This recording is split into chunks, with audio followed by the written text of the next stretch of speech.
Sakina. Huh? Okay, so now I just went live again. I shut that one down, and now I'm live again. I know. So that should be right. Correct?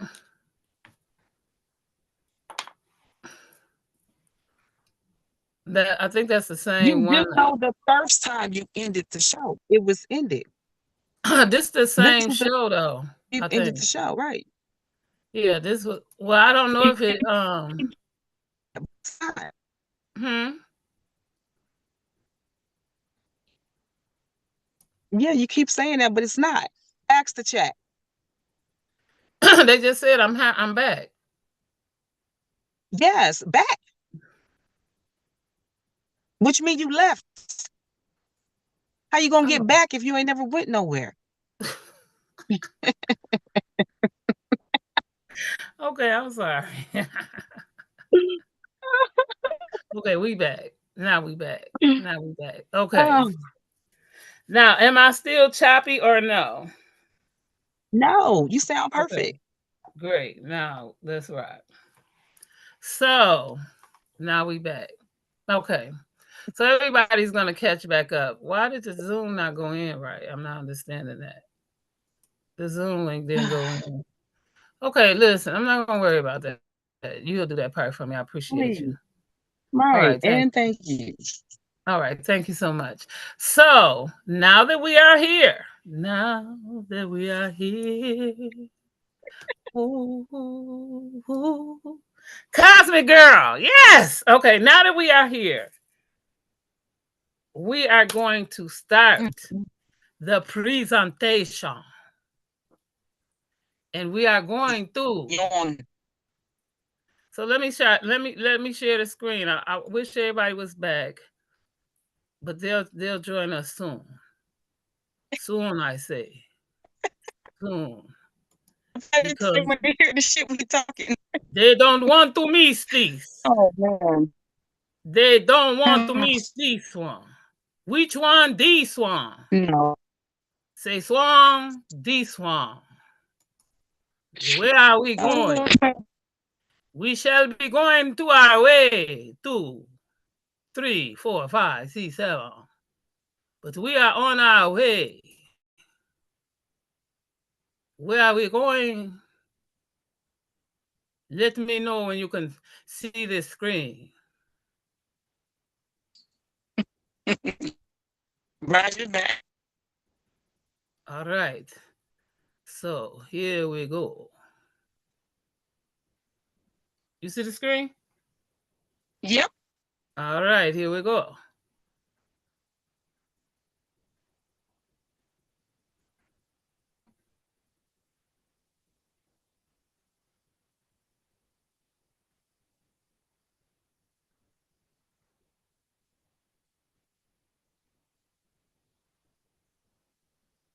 I can't hear it though.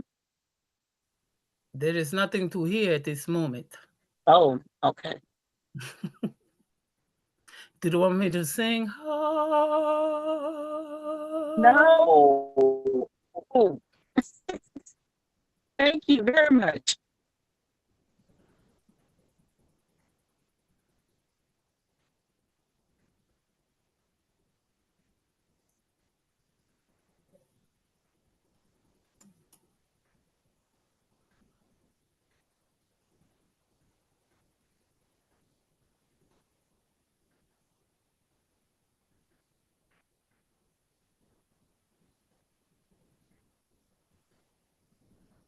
Oh my God, what is it supposed to have sound? Huh? When is this supposed to have sound? It's not a sound right now. Oh my God. So Elon Musk, the mission project to Mars, or the mission to Mars project, was that Elon Musk, thanks to my sister, let me know that primarily led this the company by SpaceX, and it's one of the most ambitious space exploration endeavors of our time. The Musk invasion, establishing a human colony on Mars as a step toward making humanity a multi-planetary species, thereby ensuring that the long-term survival of our civilization. The key components of the Musk Mars mission project includes the SpaceX Starship. Now, this Starship spacecraft is essential to the Musk plans, and it is a design that's to be a fully reusable spacecraft that's capable of carrying large numbers of passengers and cargo to the destination like Mars. SpaceX has been working on developing and testing prototypes of the Starship, and the interplanetary transport system that Musk plans involves building a fleet of starships that will be ferries to people that supplies between Earth and Mars. Now, this transport system aims to make Mars travel economically feasible and sustainable in the long term.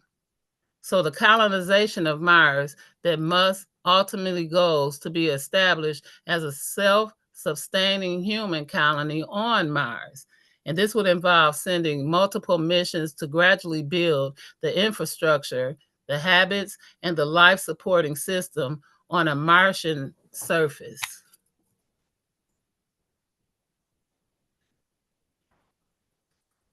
So the timeline that Musk has expressed ambitious timelines for the plans are aiming to send the first crew mission to Mars within the next decade or so. However, it's important to note that the space exploration is inherently complex and is subject to numerous technical, financial, and logistical challenges so timeless, so that the timelines they may shift. So there's no guarantee on what he said in the beginning for the timelines and where it may end. So they fluctuate, is what he was saying. So the challenges and risks establishing a human presence on Mars poses numerous including the long duration of space travel, the radiation exposure, the life supporting systems, and the need for sustainable resources for utilization, and additionally the cost of such missions, ensuring the safety of the crews, which were significant concerns. So Musk's version of the Mars exploration had captured the imagination of many, but it remains to be seen how feasible and practical it will be to realize the ambition of the goals. So again, I'm going to be including all the websites and the information where where we are thus far.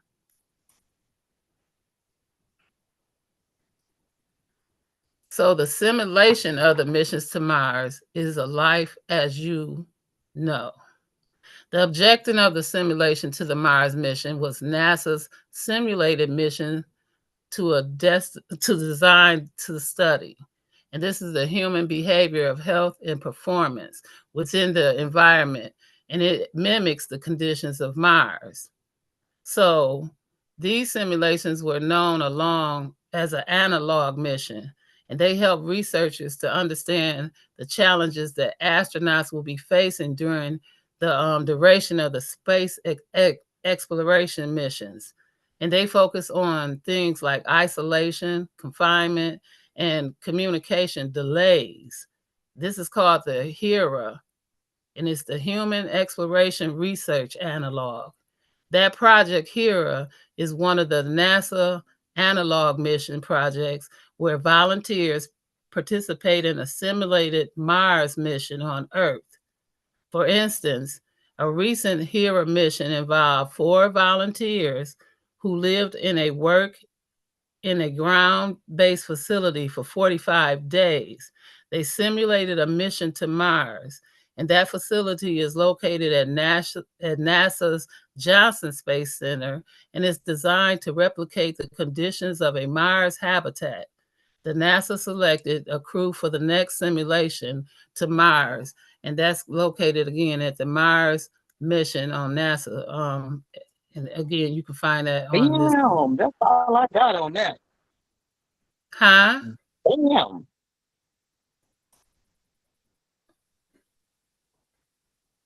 So the human resource exploration resource analog, that's the HERA.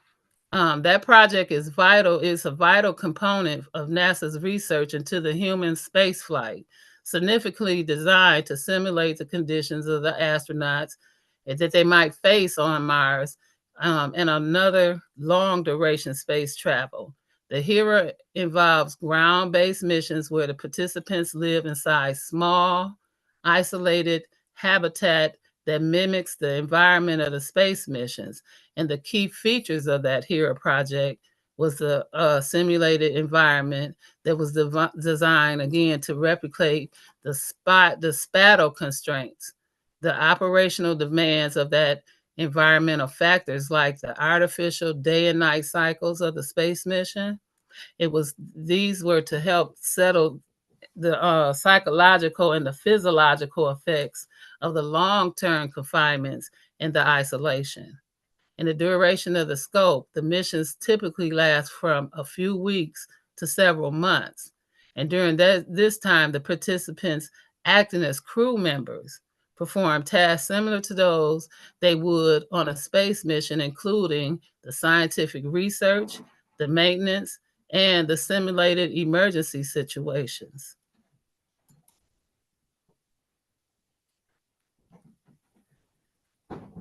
And so the research focus is primarily focused on how isolation and confinement affects the human behavior, the health, and the team dynamics. So the data that collected included psychological responses, the stress level, the cognitive functions, and the interpersonal interactions. The contributions to the space exploration, the insights gained from HERA, the missions were crucial for preparing the actual space missions, including potential trips to Mars. And by understanding the human factors involved in the long-term space travel, NASA can better prepare astronauts for the real challenges that they will face. So the HERA project is part of the broader effort by NASA to ensure that when humans are ready to travel to the venture beyond the moon, they are prepared for the rigors of the travel of space travel. And the findings from HERA help design better spacecraft systems, developing effective crew support measures, and ensuring that astronauts can maintain the levels of performances during the missions. And all detailed information on HERA and this research for you, again, will be at the official page along with everything that I'm going to provide for the in-service and with the mission. So it'll be here when you I'm going to provide it at the end of the thing for you. Don't worry.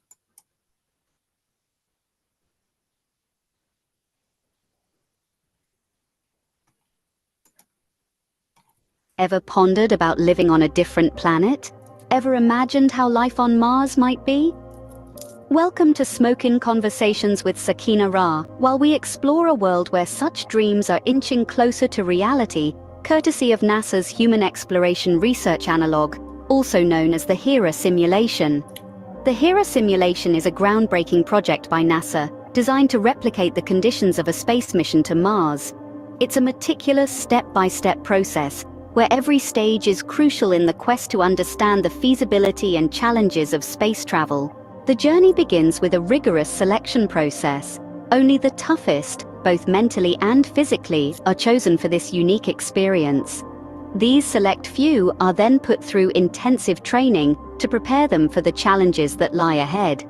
This isn't just about physical fitness, but also about mental resilience and the ability to adapt to extreme conditions. Once the training is complete, the real test begins. The participants are placed in a confined Mars-like environment, cut off from the outside world. The isolation is a test of psychological endurance. It's an environment where the only contact with the outside world is through a 20-minute delay communication link, mimicking the delay experienced in space. This isolation phase lasts for 45 days, equivalent to the duration of a real-life Mars mission. During this time, the participants live and work like astronauts would on a Mars mission, conducting scientific experiments, managing resources, and maintaining their habitat. The simulation concludes with a simulated return journey to Earth. This phase is just as challenging, demanding the participants to stay focused and apply all the skills and knowledge they've acquired during the simulation. The HERA simulation is more than just a test of physical and mental endurance. It's a window into the future of space travel, providing invaluable insights into how humans might live and work on Mars. To recap, the HERA simulation begins with a selection process, followed by intensive training. The participants are then placed in isolation for 45 days, mimicking the conditions of a Mars mission. They are required to live and work like astronauts, conducting experiments and maintaining their habitat. The simulation ends with a simulated return journey to Earth, testing the participants' ability to apply their skills and knowledge in a challenging situation. The HERA simulation is an exploration of human potential and resilience. It's a testament to our thirst for knowledge and our unending quest to push the boundaries of what is possible. It's a step towards turning the dream of living on Mars into a reality. So the next time you look up at the night sky, Gemini, remember, Mars might not be as far away as it seems. So until the next time, be sure to stay tuned for more with Smokin' Conversations with Sakina-Ra, brought to you by Silverback Nations. We appreciate you.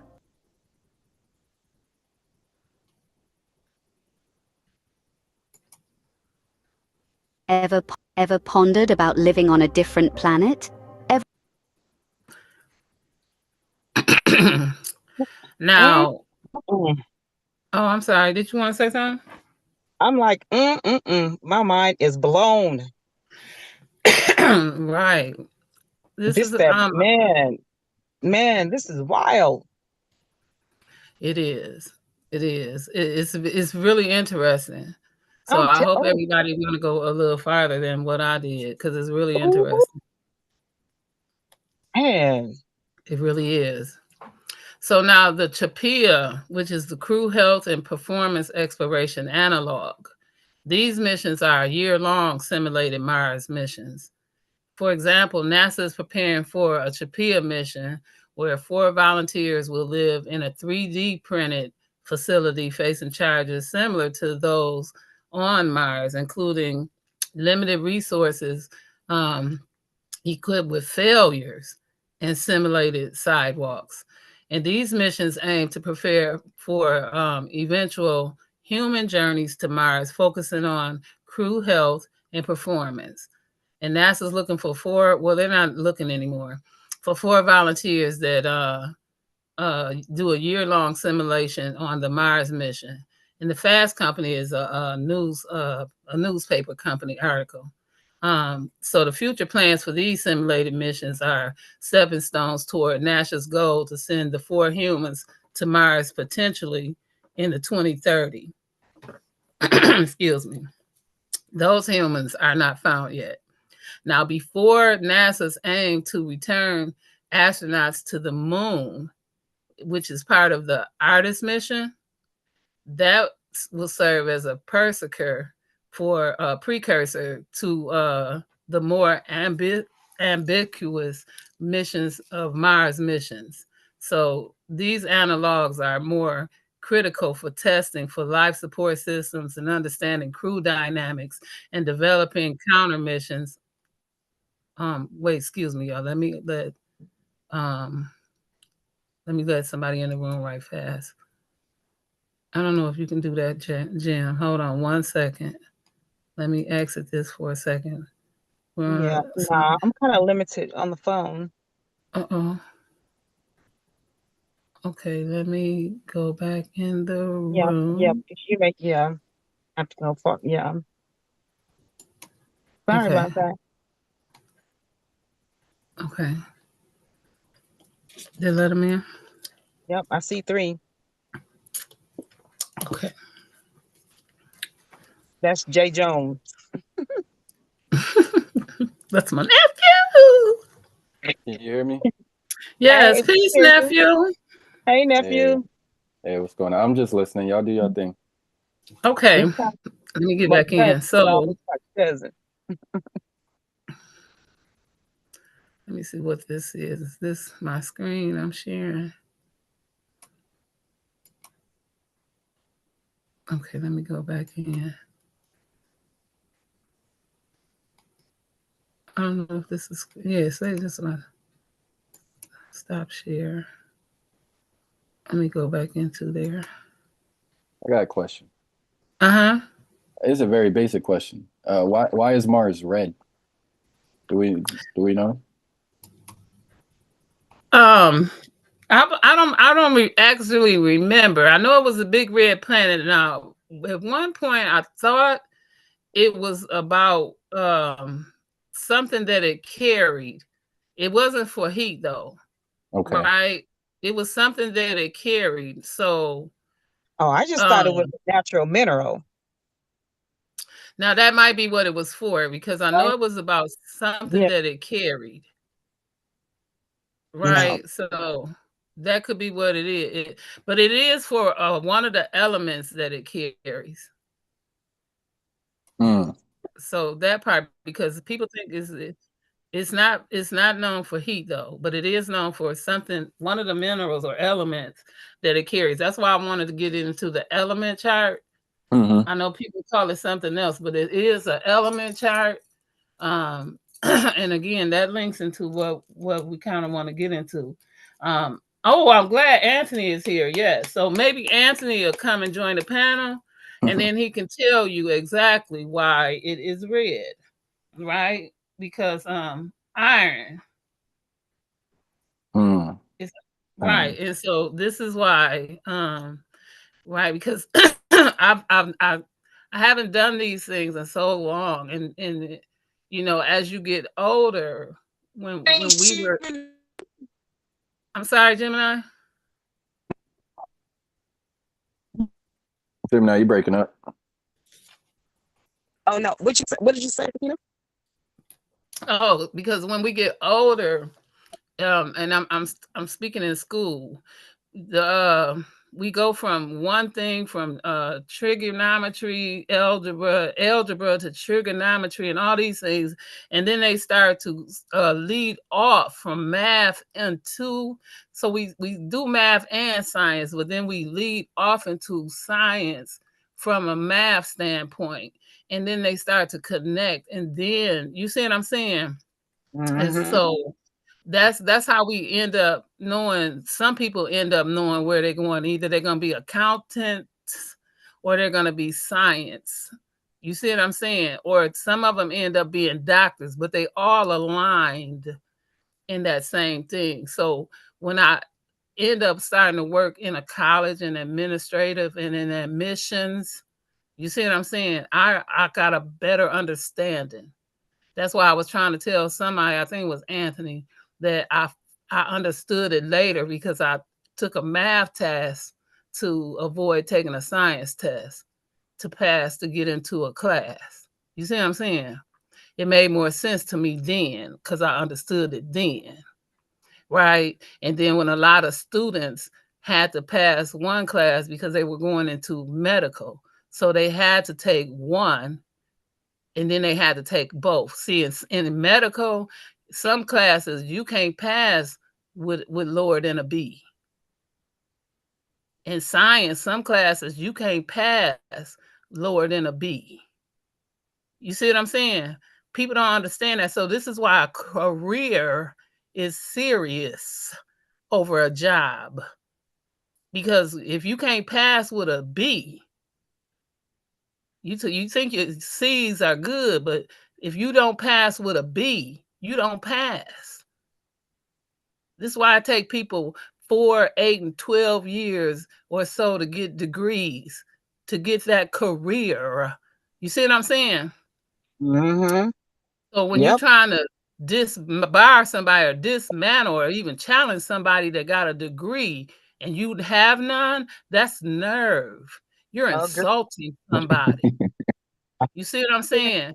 It's disrespectful It because really how is. dare you? I'm Right. sorry, what you say? No, you right on. Go ahead. You right on. Yeah, so I just wanted to make that known, and then we just let's go back. So we can get into it after this. Let's move forward because I'll get to go in there. Okay, so again, we're going to start with future plans of the simulated missions were just a stepping stone for NASA's goal to send humans to Mars and potentially by 2030. And before that, NASA aims to return the astronauts to the moon as part of the Artemis mission, which will serve as the precursor to more than ambitions for the Mars mission. And the analogs are critical in testing for the life support system, understanding crew dynamics, and developing countermeasures for psychological and physiological and psychological challenges of long duration space travel. And they'll provide invaluable data that will inform the design for future missions to Mars and beyond. Now, the CHAPEA crew, the analog project, is another key that's initiative by NASA, and it's aimed at preparing humans for the long duration space mission, including the potential mission to Mars. And CHAPEA, again, it stands for the Crew Health Performance and Exploration Analog. The project was designed to, are we moving forward? Okay. It's designed to investigate the physical and the challenges of astronauts will face during such missions, and it includes several simulated missions, and each set in a controlled environment that mimics the condition of the space travel. The CHAPEA mission breakdown into two missions, CHAPEA 1, which the object of the first CHAPEA mission focuses on testing the resilience and the health of the astronauts in the simulated Mars mission. It includes the studying and the effects of the isolated confinement and the remote conditions of the physical health, the physical well-being, and the team dynamics. And during the duration of the setup, typically, this mission lasts about a year, during which the crew lives and works inside the specific design habitat. The habitat is equipped with technology in the system, and it simulate those that would be used in a Mars mission. The research areas are key areas of the research that's during the CHAPEA 1, and it includes the behavior health, the performance, the physical health assessments, and the effectiveness of the habitat designed in the supporting health crew and the mission's objective.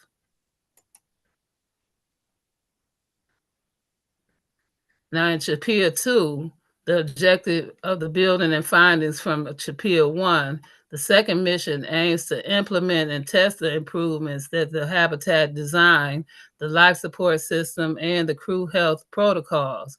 It also focuses on more intensive on the psychological aspects of the long-term space travel, such as coping mechanism, team cohesive, and conflict resolution. During the setup, like CHAPEA 1, the mission also spans approximately a year, and it uses similar habitat setups, but with modifications based on prior findings. The research areas in CHAPEA 2 often experiments with different crew compositions and such strategies to optimize mental health and productivity. It also tests advanced health monitoring systems and countermeasures to mitigate the effects of long-term confinement. Both missions are critically improving NASA with data necessary to plan for actual space missions, enduring astronauts are not only physically, but also psychologically prepared for challenges of the space travel. These missions help refine the technologies and strategies that will be used to maintain crew health and performances on the journey beyond Earth. Along with these missions are integral to NASA's broader strategy for deep space exploration, setting the groundwork for successful manned missions to Mars and potentially other distant destinations in the solar system.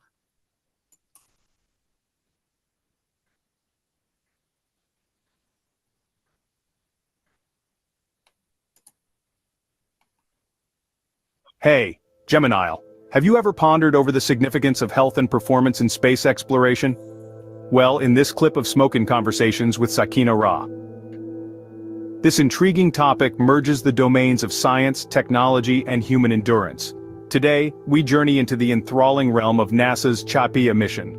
This mission was conceived as a progression from the initial concept of the Crew Health and Performance Exploration Analog, or CHEOPS project.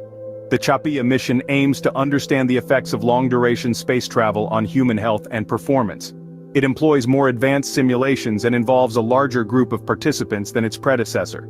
This mission, currently underway, began by seeking individuals willing to live in a simulated environment for extended periods, emulating the isolation and confinement astronauts would encounter on a mission to Mars. Fast forward to the present day, the spring of 2024. The CHAPEA mission has already started to yield promising initial results. It continues to unravel the physical and psychological challenges of long-duration space travel. It has underscored the importance of exercise, nutrition, and mental health in maintaining astronaut performance. It has highlighted that regular communication with loved ones and access to entertainment can help alleviate feelings of isolation. Furthermore, it has emphasized the necessity for autonomous medical care, as astronauts cannot depend on immediate help from Earth during a medical emergency. In summary, the CHAPEA mission is an ongoing effort that has already made significant strides in understanding and enhancing astronaut health and performance. From its inception, it has evolved into a crucial aspect of NASA's preparation for future space exploration. The key points to remember are the advanced simulations, the recruitment of a larger group of participants, and the vital findings about exercise, nutrition, mental health, communication, entertainment, and autonomous medical care. These are the cornerstones for a future where humans can prosper, not just endure, on long-duration space missions. The CHAPEA mission is an essential step towards ensuring the safety and well-being of astronauts on long-duration space missions. I hope you've enjoyed the show so far. However, stay tuned for the rest of tonight's topic with Smokin' Conversations with Sakina-Ra. Thank you.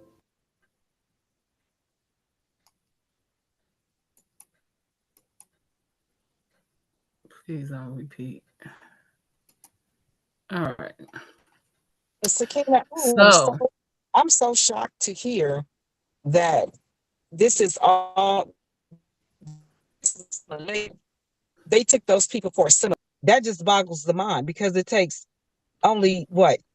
It takes way less just to go to the moon, but if you go to it takes 45 days travel time. So this is what they're talking about. That's bananas. well, the 45-day mission, they're actually on a simulated mission, and they were at the Johnson's NASA Johnson Space here. They were on a simulated mission. But the other two missions, right? So one of them they weren't. One of them they were. So it was two missions. One was here simulated, but the other one wasn't. So again, that's why I'm heard and one was in 3D. Yeah, that's what I'm saying. So one was and one wasn't. So that's why I'm gonna drop the links in the chat. I'm gonna put the links out with the rest of it tomorrow, so you can get into all of it, because it is a want. Listen, it's so much to get into. You're gonna be in awe. It's really deep. Like, well, damn. Gemini, why is 45 days awe-inspiring to you? I'm just curious. Because a month and a half, like you said, on the aircraft. Now imagine if you were a month and a half in an airplane. That's like never stopping. And then you're talking about 30 full day and nights. By yourself. Yeah. By yourself. Okay, yeah. Wait. Is it individuals or are they going in a group? Yeah, because it's 4 of them, but they're by themselves. Yes. And they test that, and that's part of the test, the isolation test. Right. So it's going into isolation, and then you're going to run into problems and all of this kind of stuff. But you're by yourself, just like you would be if you were in Mars. But just in case you were by yourself, it's like doing a simulation of a complete mission. Yep. That's crazy. I mean, like, these are beyond military men, right? I don't even think a military person could even endure this. Plus, be mega smart, mega Well, smart, yeah, science, mega smart, and physically military strong. That's bananas. because Well, I you feel like do you got have to to. be don't you have to be more mentally strong than physically strong? No, that's why they're testing it, because you have to be. You have to have the criteria Yeah. when you have. That was one of the things to apply. So when you go into the website to apply, because you had to apply by April of 22 Oh, how for the much they selection. paying? How much they? Oh, deadline pass. Right. Yeah. So you had to apply by April of 22, and they selected you upon the criteria. So you had to have a bachelor's and this, Mm, that, and the other. You had to have all of these things mm, in order to even be selected, right? Yeah. Because you hear Be what they're asking you to do. So you already had to be in this criteria to even be selected. And then they told you already had to have your bags packed, because as soon as they call you, you had to be ready to go. right. So yeah. Yeah. So That's what I'm this right saying. here. It's so new.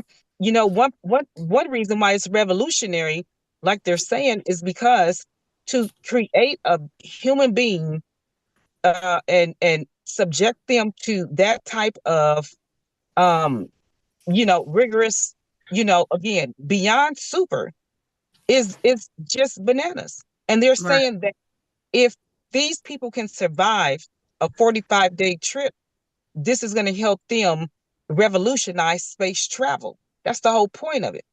They're trying Right. to revolutionize space travel. So this is the raw data. I wonder how many black people going on that trip. Come on. So If here they we go. criteria, why not? Yeah, I So mean, shoot, this is black people were under them slave ships for 80 days. So, That's what so this I'm is right. actually one of the photos from that website that was on here from Mike Wall, right? From space.com, from his gallery. Now this is from Mars One. So this is one of the units that went down. Mars One plans to launch in this one and many other ones. So I believe we're going to get down to how many were. So this was one of the ones that had food supplies in it.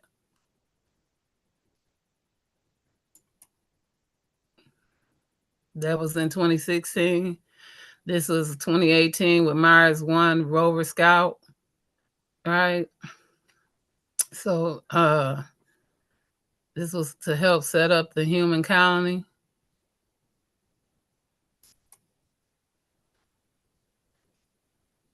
The link for this is also in the chat, so you'll see it. It'll be posted up. These are the colonies they set up. So they had one with food supply. The other ones was for the 4 individuals, and I'm assuming these are the sidewalks here. These things right here. These 2 rows right here. Those would probably be the sidewalks. Right, because they said 2 living units, 2 support units, and the second supply units in the rank, the 2 rovers. And this was in 2021.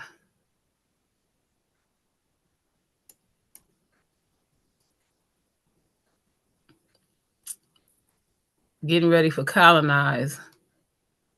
So they had all the water and oxygen in the artificial atmosphere. Production should be ready by 2022, according to Mars One. And the first astronaut crew would be launched September of that year. This was 2022. They were getting ready for the colonists.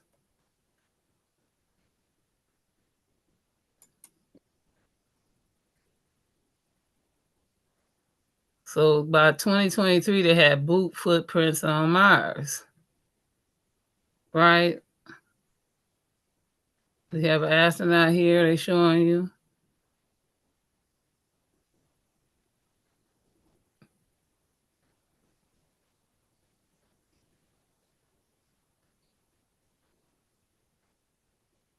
They go to the ladder, so that's how they get in and out.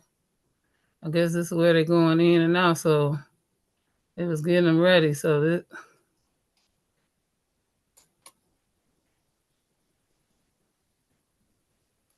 In 2025, in June of 2025, the second crew of Mars 1 Pioneers is slated to land on Mars. And this is the illustration. So it lets you know how they're going to have it from the beginning of 2023 till 2025.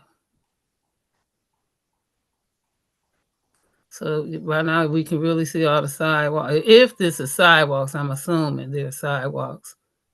That's my illusion, or what we're going to say. Because that's what they look like anyway. So they've been cutting up in Mars.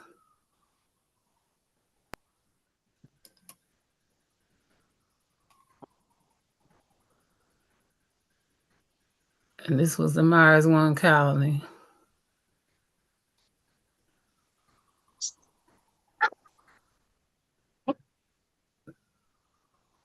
You're trying to say something, I know.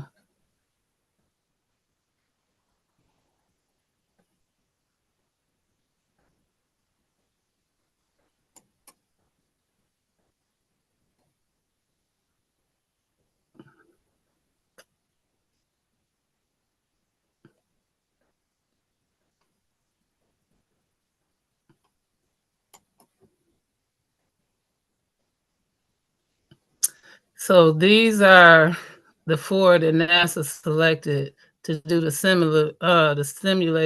simulated mission. These were from the first simulated mission that NASA chose. So from left to right, did Gemini leave? I believe so. Yeah, she fell off. So these from left to right, this would be Kamak. How you say this? You can read these names, I know. You're real good with this. Kamak Ibadi, Susan Hilbig, Abhishek Vagat, and Carly Dominico. Okay, that would be these two.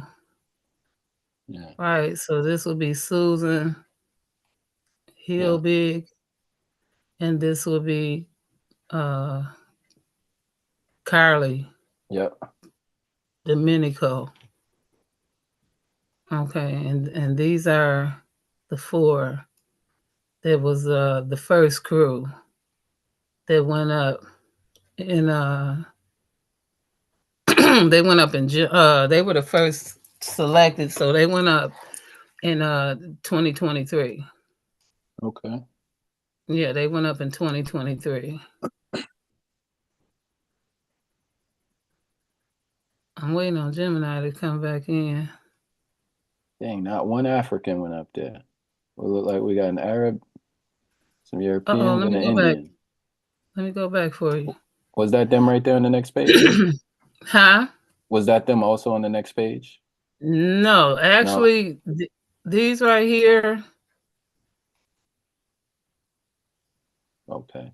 These are the next four crew members that'll take place. Right. They're going on May 10th. Okay. All right. And so they're part of the next 45 days. But yeah, they're going up in May 10th. And they're going to be part of 2 missions. Right. And so it's also going to be 2 other missions behind them. So they're part of the next 45-day mission. So they have 2 missions going on. So you have the CHAPEA mission, and then you have the HERA mission, right? And they're getting ready for the Artemis mission. Okay? Mm-hmm. Right, so I'm not actually sure, because if we read from here, we have Jason Lee, you have Stephanie Navarro, you have Sharif Ramatai, and then you have Pythium or Pium, or how you say that? Piumi Wijesakara? Kiyumi Wijesakara? She must be Indian or something. Right, between these two, they both sound right. Navario, that's an Indian as well. Or it could be, you know, maybe Mexican. Mm-hmm. Navarro, yeah. She is And Spanish. so, right, so they'll be leaving May 10th, which is coming. And so once inside, the team will live and work around astronauts for 45 days. And then they'll be leaving the facility June 24th. And they'll return to Earth.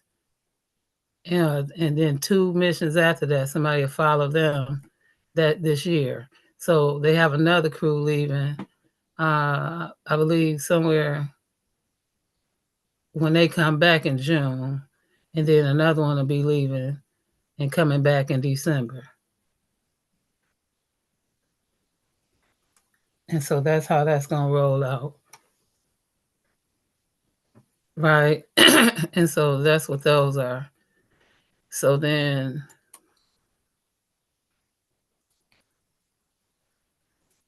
the simulated missions, again, were crucial for understanding how humans can live and work on Mars, and they're part of NASA's larger plan to eventually send astronauts to the red planet, potentially in 2030. And NASA selected those crews for the mission as part of the Human Exploration Research Analog, which was HERA project. And the missions plan to take place in a habitat at one of them did anyway, was at NASA's Johnson Space Center.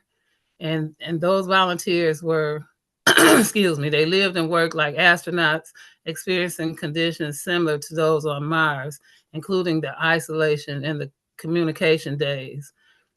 For example, recent crew consisted of 4 volunteers who participated in the 45-day simulation mission to Mars. And those were the first 4 I showed you. Those were the selected crew for the next simulation, which is the second crew I showed you. And additionally, NASA seeking applications for a year-long simulated Mars mission to set off the kickoff for spring of 2025. And this will be the second of the 3 planned simulation ground missions under the CHAPEA Health project. And those volunteers will live and work within a 1,700 square foot 3D printed facility at the Johnson Space Center to mimic a challenging astronaut and how challenging astronauts will face on Mars.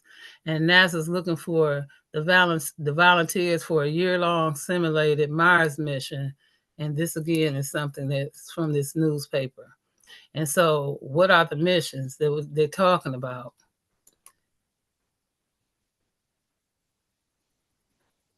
The Artemis mission. And also this was the clue.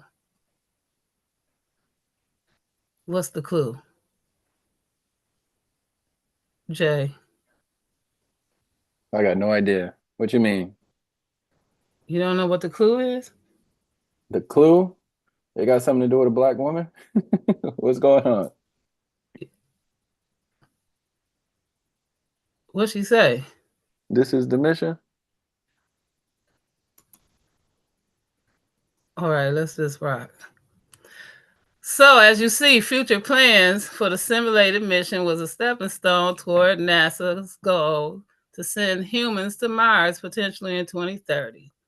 And the Artemis mission is NASA's new series for the mission of returning humans to the moon and establishing a sustainable presence there.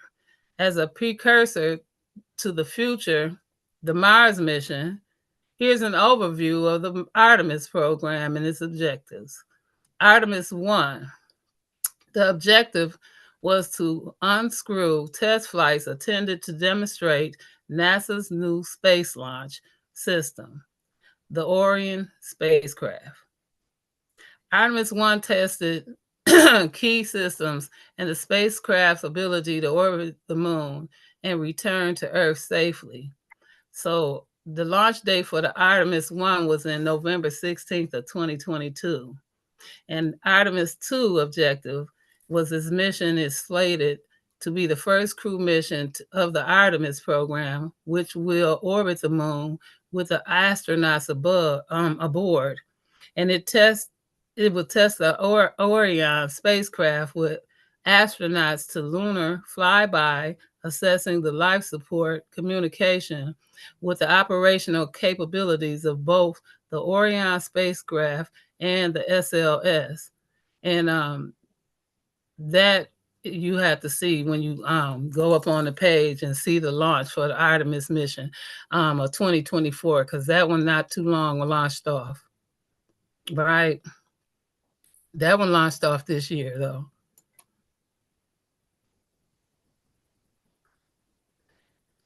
In the Artemis 3, it aims to land within the necks of the American astronauts on the lunar surface, including the first African-American woman. Oh, I was right. Okay. A person of color. And the next man. The mission will see astronauts work with new technology and use the Lunar Gateway, a planned space station, to lunar the orbit.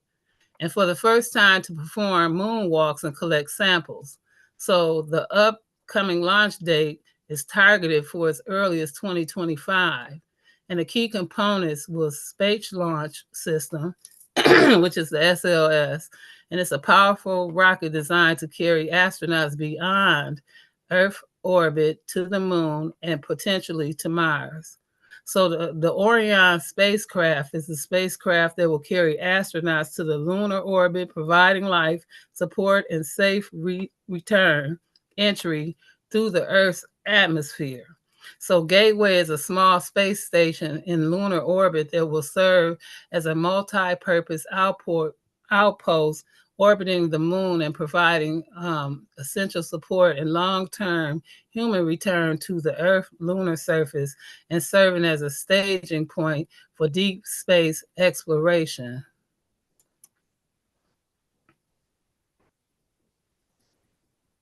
And so the upcoming mission significantly for the Artemis 3 will aim to land the next astronauts on the moon and have highlighted diversity and inclusion as key objectives. So NASA has expressed intentionally for its missions to include the first woman and the next man on the moon. Additionally, there has been significant discussions and anticipations around the potential for this mission to include the first person of color on the moon, while specifically the crew assignments for the Artemis 3 have not been publicly finalized by NASA as of the last updates. The agency has made it clear its commented to diversity. This means we could very well see historics first, potentially including the first African-American woman to walk the moon. So NASA's Artemis team currently includes a diverse group of astronauts who are eligible for these missions, and any of them could be part of the history's Artemis 3 crew. The Artemis team was selected to ensure it reflects America's diversity, including gender, race, and background.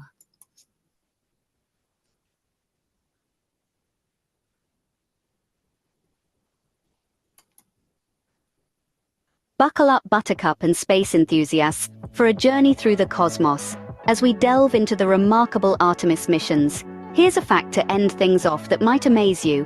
In our grand finale at Smoking Conversations with Sakina-Ra, it's the Artemis missions carried out by NASA are set to send the first African-American woman to the moon. Yes, my lil brother barn dog. You heard it right, the first African-American woman in space, and that's not all. The year 2030 is the target. Now, let's zoom into each mission individually, shall we?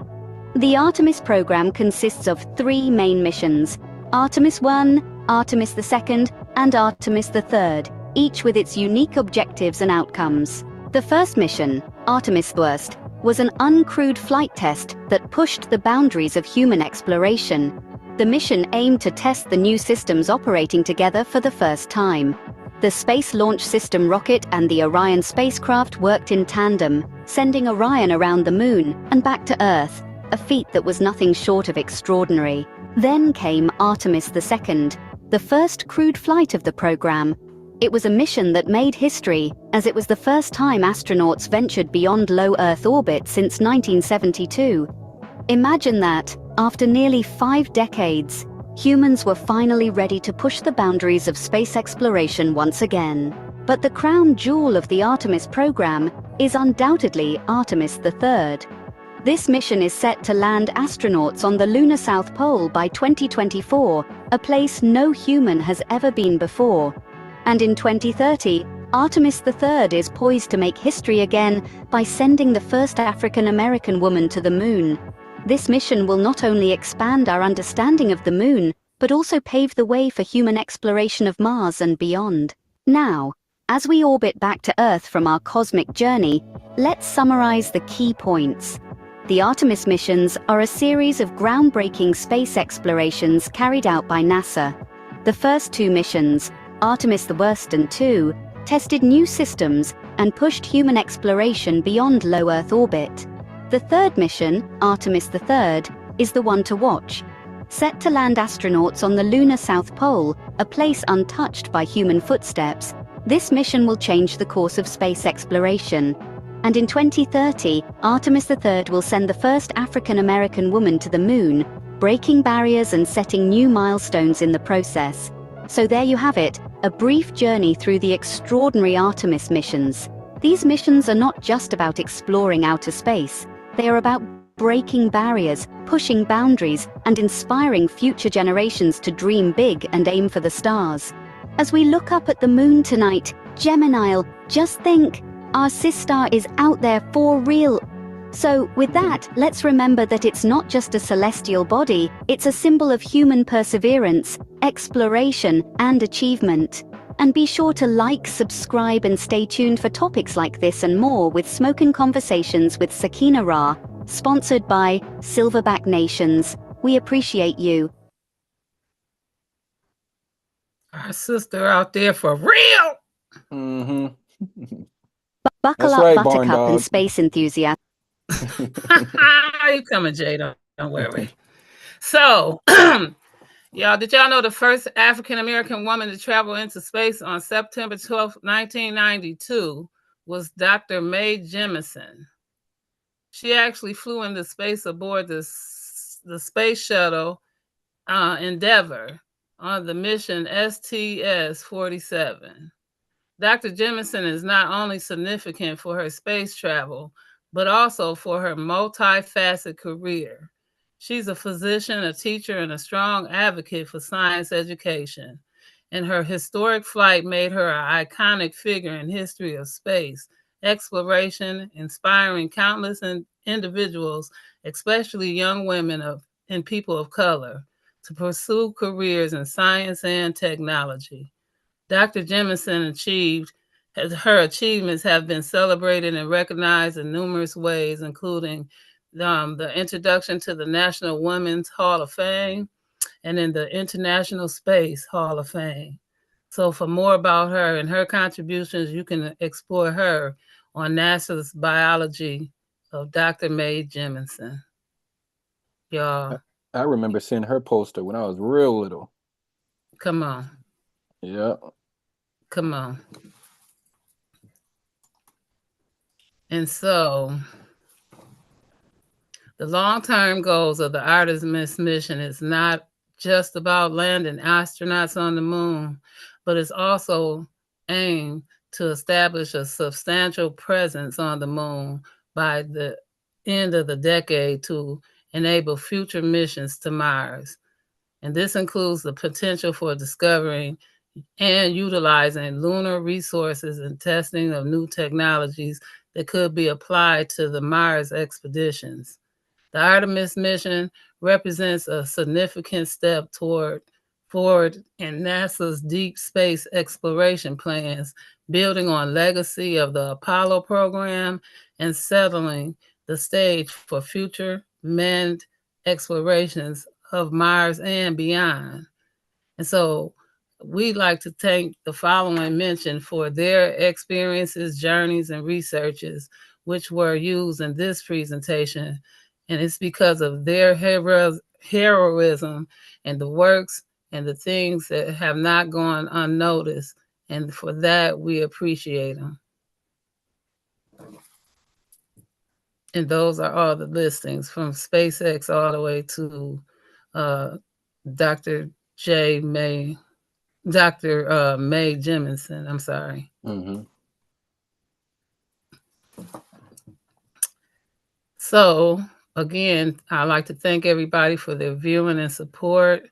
And again, the information will be linked in for their future research. And I advise them to research all of it because again, it's very informative and it's real. The Artemis mission gets really into it. Again, because SpaceX is Elon Musk, and that's a separate thing to get into. His is totally different from the Artemis mission, and so these are two different events, but they're all linked to the same goal. So this is why you should get into it. They're going to be very informative, right? Well, one thing in common, one like mine. So this is very good for you to get into. There's a lot of, just to go into the missions and how they're going into it. What do they have to go through to get? So many people applied. I wonder, was it like Star Search when they didn't get picked?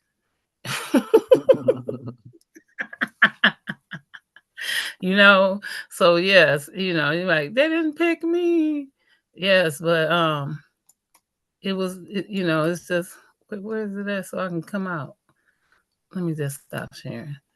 Yeah, but it was just awesome. It's a deep read. You just go in,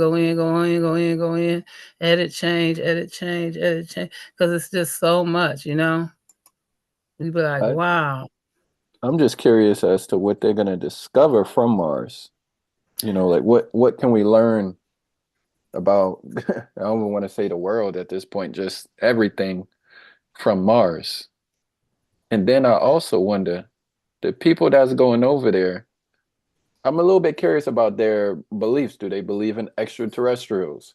Do they have a religious background? And how does that intersect with them being astronauts, or even some of them being, I can't think of a better word than like test dummies right now, but like just the frame of mind that they're going into this adventure with, basically, because they're coming from Earth with all these earthly concepts and they're going to a whole nother planet. So I just wonder what that's like for them. Well, I believe that more so over the last I seen on Mars, they were testing rocks for not just for signs of life, but for signs of water and for knowledge, right? They're trying to see signs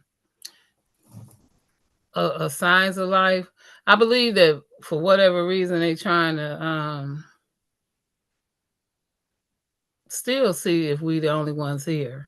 Yes. Everybody, whether they say that or not. Mm-hmm. But also, I'm working on something about the celestial body. And so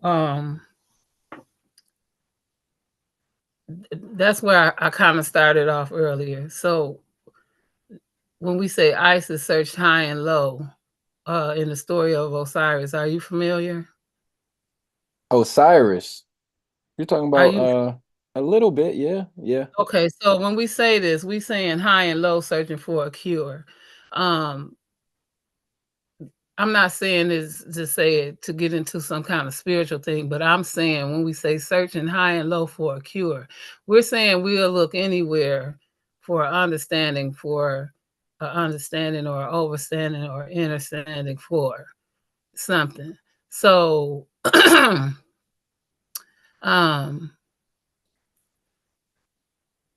Anthony said it's more about getting an understanding of space travel for humans. Yeah, and I can believe that. You see what I'm saying? I can believe that for the space travel for humans, because they're trying to find if we can live somewhere else. Let me see if I can drop this link for Anthony. If they're trying to find us another place to survive. I got you. I'll drop it. Okay, thank you. If you're trying to find another place for us to be able to sustain, survive, and live, you see what I'm saying? Right. Then some kind of way you're trying to find something to say we can there's another element I agree. for our for us to live. So do you see what I'm saying? So therefore it has to be some other connection. So there's something else out that we can connect to or connect with for a cure, some kind of way, maybe. You see what I'm saying? Maybe this can fix that. Maybe this can work on that. Maybe because we're seeing too many connections. And so I'm not saying that this may work, but maybe it will work. Do you see what I'm saying? Now, if they find life, and I'm not just talking about some little microbial, little cellular, small microorganism. I'm talking about like something that moves, it walks, it makes sounds. If they find something like that, probably not on Mars, but just in this endeavor of space traveling, what does that do to just everything that humans think that they know?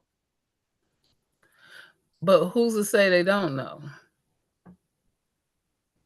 Because secrets go down with the ship, and the captain is the last one to leave. So again, how do you know? They don't know. I know I don't know. Exactly, because if the captain is the last one to abandon the ship, right? Because if he get off before the last passenger get off, what happens?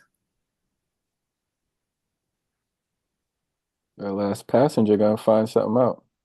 No, you get court-martialed. Because the only reason the captain will get off before everybody else is because the ship about to go down and everybody about to die. That's the only reason the captain will get off before everybody else. Right? Because we all dying. Right.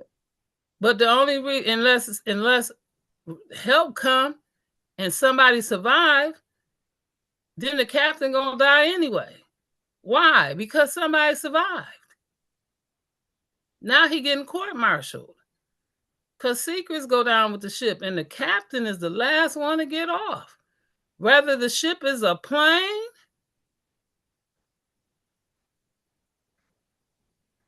right? You don't have to literally be a ship. You're the driver. Because if it was truly a secret, you wouldn't tell nobody.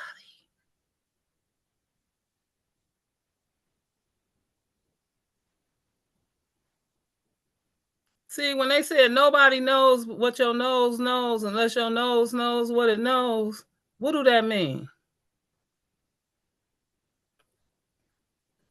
Exactly. That means mind your own business. Or know what you're talking about. Right? Because everybody be in everybody's business. But unless you know what you're talking about, shut up. Mind your own business. Because if you don't know what you're talking about and you all up in everybody's business, you a troublemaker. Unless you know what you're talking about and you can't prove what you're talking about, that's why they be telling people source up. Or shut up. Because you just nosy. And everybody business starting stuff. Nobody knows what the nose knows. That means you nosy. Unless your nose know what it know. That's a peacekeeper. Otherwise, you just keeping up mess.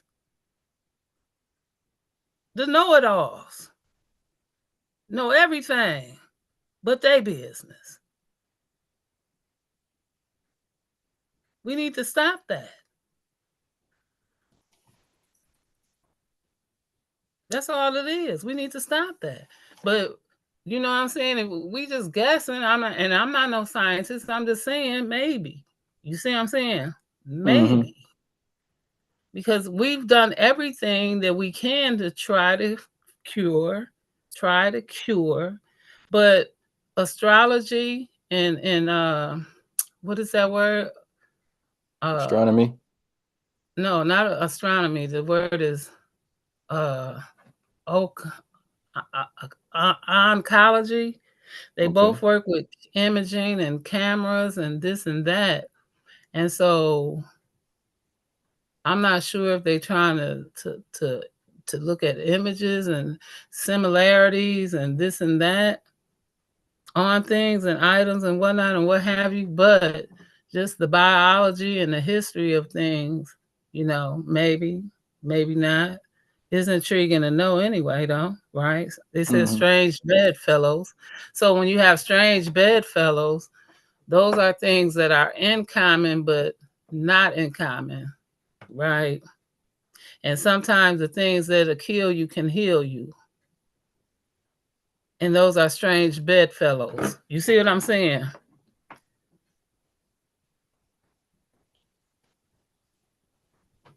I know you might not understand that, but that is the truth. The same rat, the same snake that bit you, you need that same venom to heal you. I got you. You know what I'm saying? So those are the things. That's why they say what don't kill you make you stronger. You right? Because they need to know if you're allergic to bees, that same thing that's in bees, they need a little of that to heal you. That's why when they give you that flu shot, it has some of the things that's in the flu to build up the immunities, right? So that you don't have the flu. Right.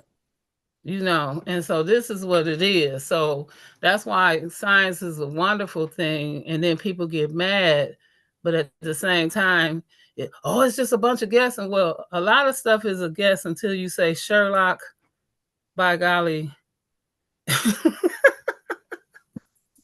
Right? Because they got something right now that I forget if it was in the past or is it right now, it was called something to do with Sherlock.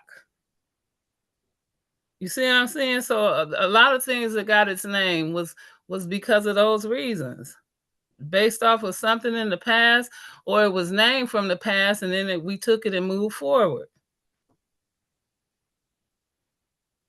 You know, and that's the beauty of it. So many bridges is falling down, and more bridges fall down right now than everybody leading up to. We ain't hearing about that though. Right, and we should know about the bridge collector because they're supposed to be out here checking on these bridges every so many years. Right? And we don't hear about that. Now we know doggone well OSHA and somebody else, you right, collects and checks on these bridges because we know from rain that the sand, aka cement, does something on these bridges. And they have to go back and check on them. Some of these bridges been here longer than our oldest ancestor. Now that you even say something like that, I can imagine, let's say they find some type of compound, mineral or property that they can extract from another planet, bring it back here, sell it, trade it. That's rich. That's riches. Oh, this material would never erode. Rain doesn't affect it. So it could also be, well, obviously they're also doing it for commercial reasons as well, because they'll definitely bring it back here and make a load of money off of it. You could charge almost any price if it works. So yeah, but they gotta make sure it's sustainable. It's not gonna affect us. It's not, you know what I'm saying? They gotta check all of those elements as well to make sure right? Because when they bring back all kind of samples all the time. When they go to the moon, when they go to Mars, when they go here, when they go there, they bring back all kind of samples all the time. Okay. Right? They got to make sure that that they're sustainable for us. So every time they go to the moon, when they come back, they go through this whole detoxation kind of thing before they can even come back out to us. Mm. Right? They this is all the stuff that they do. When they one of the missions when they came back, one of the missions that just came back from one of these missions in particular we talking about, they just landed. When they just came back, one of the 45-day missions, they were literally gone to Mars. They just came back. They landed in the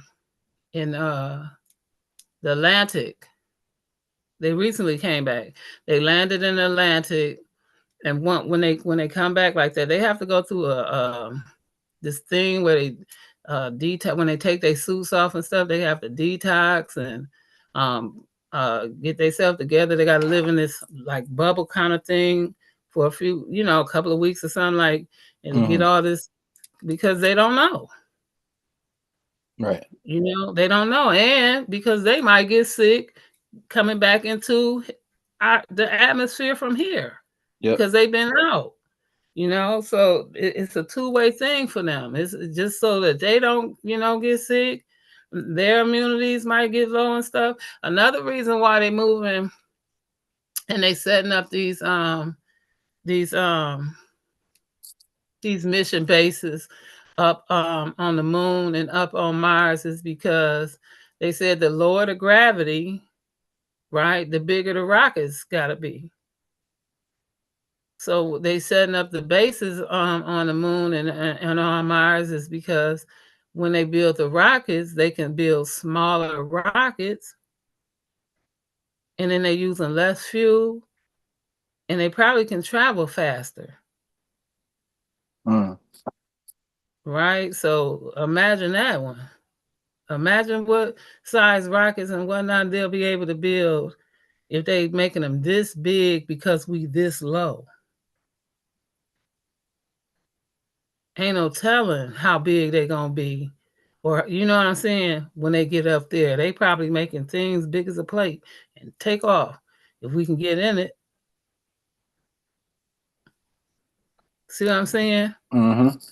So yeah, they got a lot going on in that, that mindset, because they putting the pressure on them. They not sending them up there and just making everything right.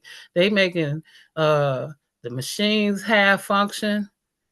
They might make the lights go off. They might make them run out of water. They sending them with short supplies. Right. You have to go into it and read it. They sending them up and they making sure that they have the things go wrong so that they can be under pressure. Right. So that they want to see the reactions. They want to see how they're going to be able to handle it, how they're going to be able to function. They testing them for that kind of stuff. They want to see how they're going to react. They got to put them under the pressure. So yeah, the machine going to go wrong. This is going to happen. This going to happen, because they got to see how they're going to react, how they're going to respond. Because why? Because real astronauts are going to be sent out here for real. Y'all only on a simulated, right? And you're monitored for 45 days. They sending people out here for the long haul. They sending somebody out here for a year, and this might happen for real, but it's not really gonna happen. So if they make it seem like it's happening and you start freaking out, they probably gonna, set it back where it can work for real because you freaking out. But if it was to happen for real and you on this mission for real, you got to be able to handle it. Right. This is what they're saying, right? So simulated is like taking that fake driver's test while you sit in a booth and doing this. Right? So but when are they you out using? there for real, Are they? Oh, hold on. Are they?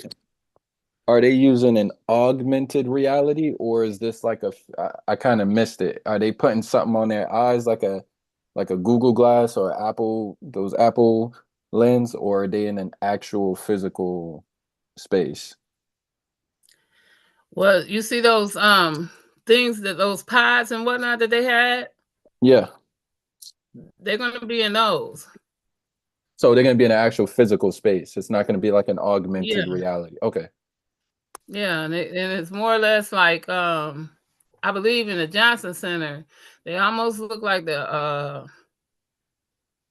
Area 51-ish type uh garage shelter kind of thingy, and it Mm, looked like that, but it's like a, what do they call that? Like a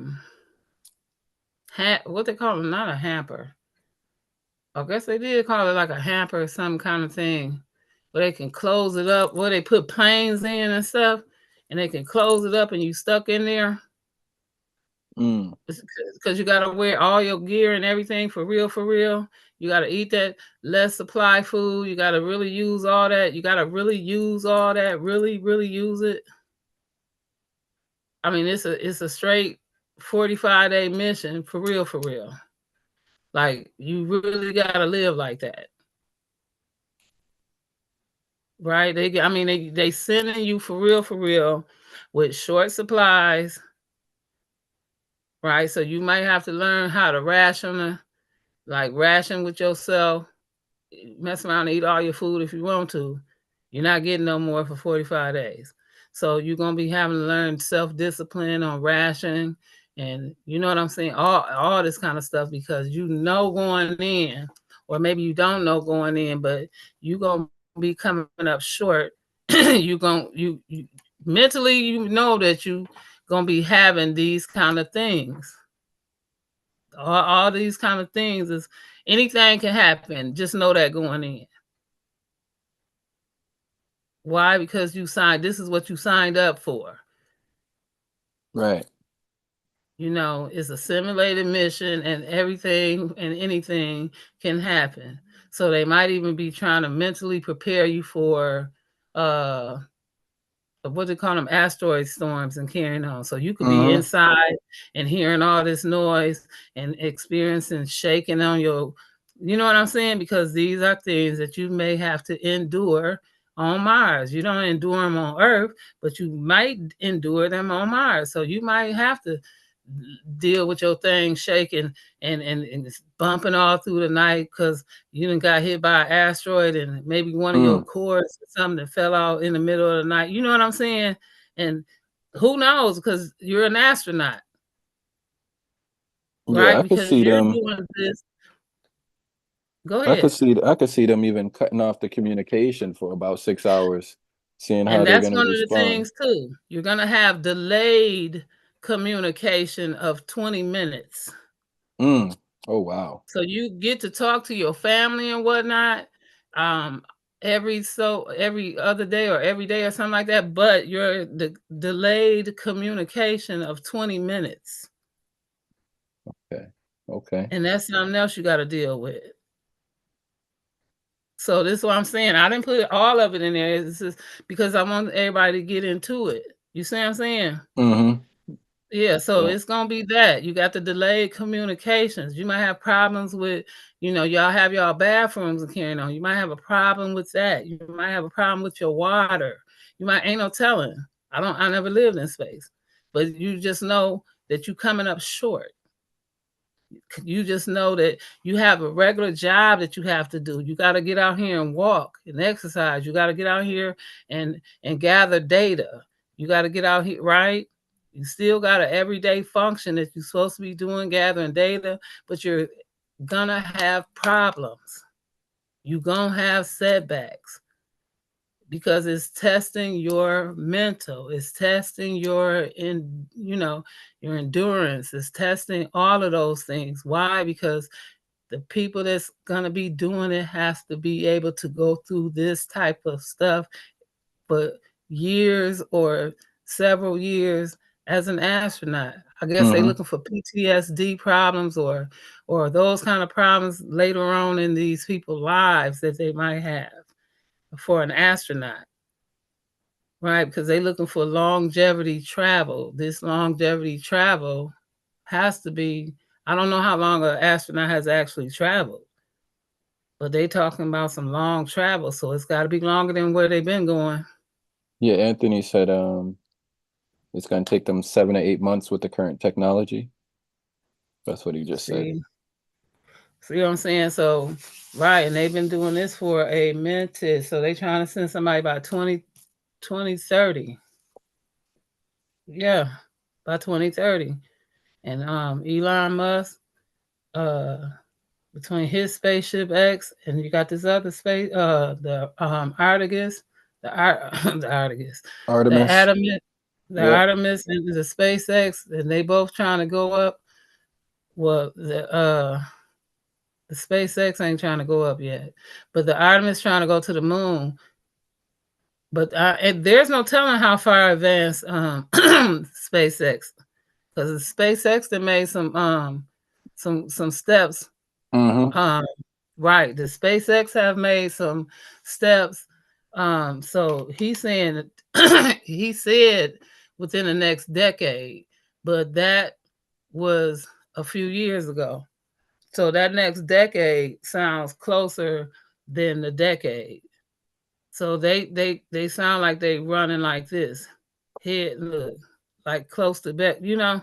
So they could both be taking off around the same time or within a year or one right behind the other. Let's say it like that. Right? Because I didn't see SpaceX in the Artemis or what is it called?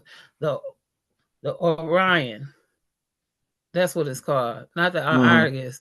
Not the Artemis. It's called the Orion or the Orion. That's what this one is called for NASA. They have one called the Orion. That's the one that's the Artemis is the first female to land on the moon, but they got another one. Right. Where they because Elon want to live on Mars. He trying to get his to live on Mars, and that's what the Orion is, to go back and forth traveling. But they want to do Mars and then some. Right? They trying to do like a bus line. The Orion is traveling not just to the Mars, but they transiting. Right, so I don't know what the Orion is really doing, but they going to the moon and they going to Mars, and they sound like they just traveling, like, you know, and then they gonna bring you back. But Elon Musk taking you, like, you must get one of these condos up here and on Mars. Right, Elon Musk on something on another level than NASA. NASA got transportation. NASA will get you there and back. You're right. So yeah, they on two different levels, but they both going the same place. Yeah. So again, it's worth to read. It's definitely worth to read. It's interesting. Right. So this again is why I said, you know, they on it's it's a little deeper than that for me. It's like if you can find life, or if you're looking at, to see if there's life, or if life even existed there, then you Right. That's a saying, good concept too. Existed, even in past tense, you know, right, thousands of then you years ago. saying we can sustain a life there. If it existed, then you saying we can sustain life there, then that's almost saying that it may have some healing properties or something there. You see? Because life existed there. So then you're looking for something there to see if it is something there that may still hold a healing property, or maybe something you can look into. Or to see if that civilization or whatever left something behind, like inscriptions. you know, some Well, type of that's what they writing. was looking for too. Come on. Yeah. Yeah. Come on. And so that's all we're saying. So that's why when the story of Osiris came into play, it's saying the same thing, right? Because if he chopped them up into 14 pieces and pieces were left anywhere and everywhere, she searched high and low. Mm-hmm. High means, you see what I'm saying? And low was in depth. Nephis was low. Nemphis was like sea, deep as oceans. Isis was sky, right? And that's all I'm saying. As high as the sky, as low as the sea. The ocean of the sea is indebted. The sky is to the limits. You see what I'm saying? And this is space. Sky is to the limit. So we search in the sky for answers, just for anything. Right. For science, for life, for anything. And that's all it means.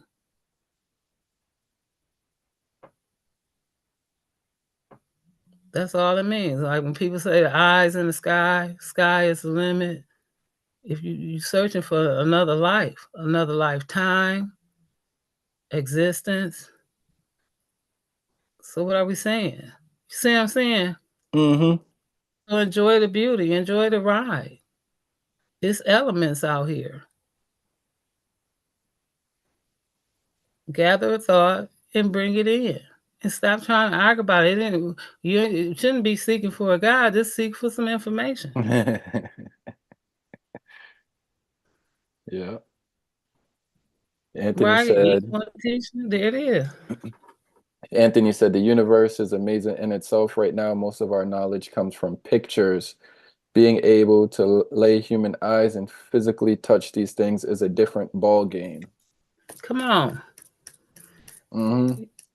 Come on. When my kids used to cough and choke, I used to tell them to hold their hand up and grab it.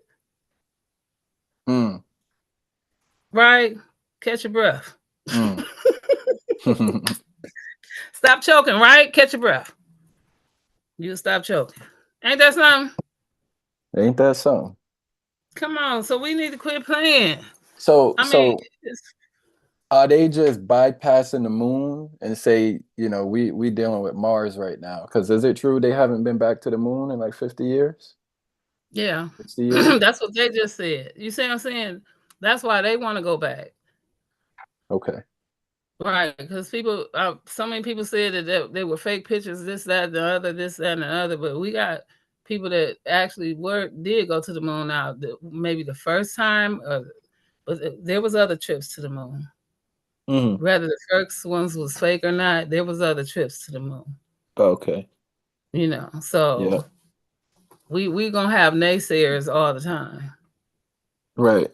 Right. So for those who made it and for those who faked it, because we don't know, we just know who said they went, and Mm-hmm. that's all we know. All we could say was, "Were you there?" Like DeMarcus, "Were you there? Were you there?" So If you wasn't there, you can't tell us he wasn't. remind me, what is the weekly show schedule? Every Saturday, was it what time? 9 o'clock, 10 o'clock? No, it's 8 o'clock. It's 8 o'clock. Okay, Unless so I'm that's late. 9 Like, o'clock for me. So you're okay. yeah, Okay. you're in the Midwest. Okay. Okay. So I'm it'll be sorry. 9 o'clock Eastern Standard Time. Okay. Good show, good show. I got a Well, I lot of questions, appreciate but you. I won't ask them all right now. You What's the sure? next one on? The next one is on because it was supposed to be the sky. It was on the ozone layer, the protector of the sky. I still got that one. Right. Okay. Yeah, so I still got the ozone layer, protector of the sky. I was supposed to do that one first, but we end up doing this one first. And that's okay. Mm-hmm. Yeah, That's okay. okay. So I still got the ozone layer, the protector of the sky. And then after that one, then we're gonna get into the other one. Right. The one I'm working on now. So I'm not sure when. Let me see. Because you know, Gemini be busy during the week. So, and then the weekdays is kind of like, I don't want to drag nobody because I know people gotta work and whatnot. And so I be trying. Mm, Yeah, I be trying not to because they can run long. Like this one was yeah. kind of short. The next one is probably like 40 some slides. Yeah, I Okay. think they like 42 slides, I believe. Right. And so I be trying not to get too, but sometimes they lead into that, you know. And Right. words be tongue twisters because science is not a joke when it comes to these words here. And I got this tongue ring in my tongue and it be like, I be I can't talk. Yeah, I can talk. I can't read, but I can read. Who said that? I know how to read. But anyway, yeah. But it just be funny to me. But I appreciate you coming on the panel. You sure you don't want to give me no questions? No, I could ask you questions. So, I asked, why is Mars red? The audience said because of the iron. Okay, and Yes. then I would wonder, is iron a substance or a mineral where you can't produce life in it? Like you can't physically put anything in it because it's just rust or pretty much a dead soil. So I wonder if they're also trying to like vegetate the what did you call those? Those little that little community that they were creating. Are they trying to like sustain any life from Earth on Mars, or is there not enough oxygen or elements that's conducive to that? I would wonder about that too. The little colonies, like what exactly are they trying to do with the colonies? Is the environment conducive to any type of earthly life that they can bring there? You know, they've been growing potatoes on Mars. You know that, right? Oh, okay. No, I didn't know that. Okay, I well, they've didn't been know that. growing potatoes on Mars. And this is prior to other people being there. So you can look that up too. They have been growing potatoes on Mars. Um, um, for I don't know how long, maybe a year. Hmm. Yeah, maybe a year. Um, for whatever reason, I don't know. Maybe just to see. But they have been growing potatoes on Mars. I don't think nobody ate them or nothing. But that that that's probably gonna be part of the mission too, Mm. right? Yeah. And so but again, it's for to see about sustaining life. I believe that's probably why Elon Musk really got into it about life on Mars because remember this had been going on since uh uh what 19 or 2015. Okay. I believe 2015 is when um he made that first announcement who want to live on Mars. So they had to been undergoing something prior to that to even know that these things were even plausible. You see what I'm Mm. saying? Because Hmm. how many they discover a new they discover a new Earth every I don't remember how many new Earths they discover a month, but it's more than 10 new Earths they discover per month. And so Mars been under the umbrella for decades on its own, but they discover new Earths per month. So that Did right the there is did the ancients worship the celestial bodies, or they just acknowledge the celestial bodies? no, they acknowledged. They didn't They worship, so they didn't. acknowledged. Okay, they didn't have any extraterrestrial gods and goddesses. No, you could hear about them in maybe in uh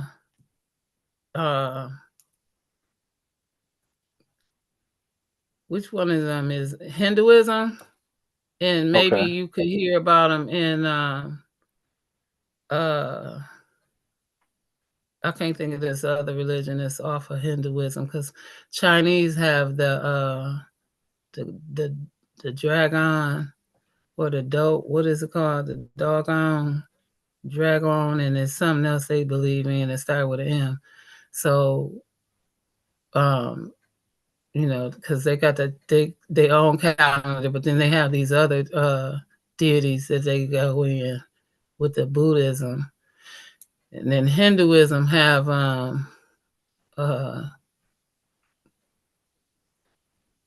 what is it? Gersharu. I forget what is Oh, his Ganesh. name. Ganesh. Well, I know Ganesh, Ganesh is and a deity. Yeah. yeah, and so they go into Ganesh, and then they go into something else that gets into like um bears and frogs, and no, not frogs, that's Chinese.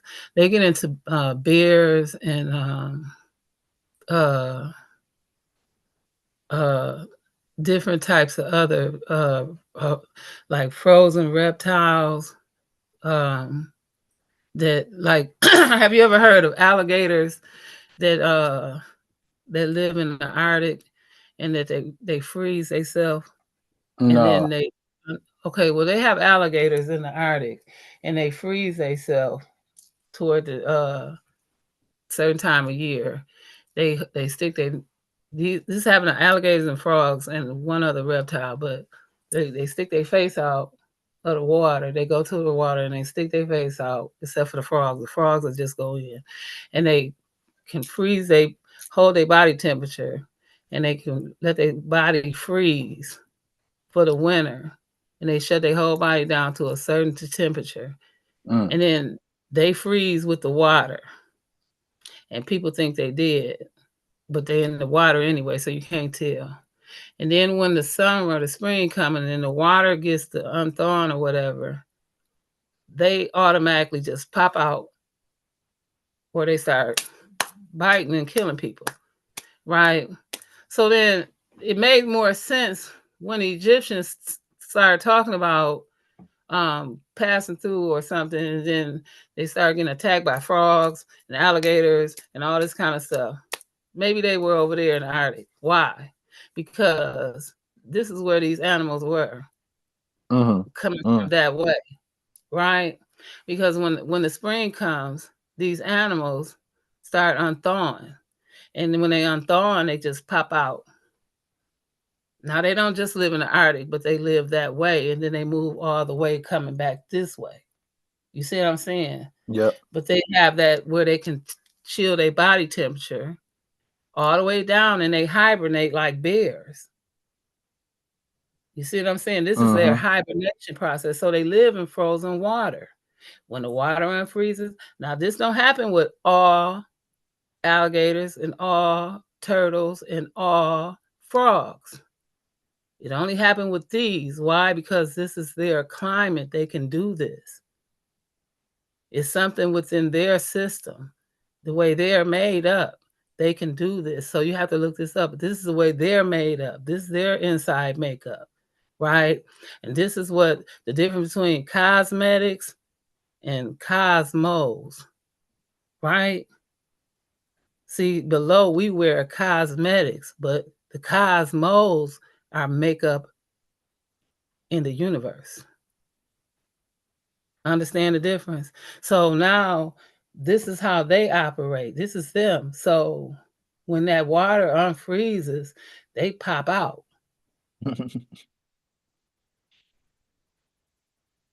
And if they alligators, they hungry. They up, snapping. Yep. So if you walking across that half unthawed water, you might get bit. If you strolling and paddling through that water and hit one of them frozen ass things on it, and mess around and you just crack the ice, guess what? It's biting. You woke it up. So sometimes it's not wise, or you think, but we're using yesterday's thing with today's thought. So sometimes that dog don't hunt, but sometimes That makes sense. So it don't always work in your favor. Oh, I don't believe that. Well, you don't have to. But it is something to think about. Just because somebody else said it. You don't always got to agree, but you ain't got to argue just because you disagree. Mm-hmm. So again, it is something, I don't know. I can understand that though. You know, that's all we have to do is maybe, I don't know, because we were not there. That's it. So what are the I'm just curious, do you guys have summer plans for Smoking Conversations? Any open panel plans? Any lessons from any teachers in the community? What is the future plans? Well, my kids going to the Dells, right? And Mm-hmm. I'm going to Chicago because I'm going to I'm going to meet up with Shimshu Haru in Chicago for our anniversary because my birthday is next month, and When's your so I'm birthday? going on the 18th of May, May 18th. Okay. the day before Malcolm X. Yeah, yeah. And so I'm going down there for my birthday, and then I'm gonna meet up with them, and then I'm gonna come back home because my kids gonna meet up at the Dells. I don't want to go to the Dells. It's all that water. I don't want to go to the Dells. I'm sick of the Dells. What's the Dells? What's that? Wisconsin Dells. Yeah, I don't Oh know what my that God. is.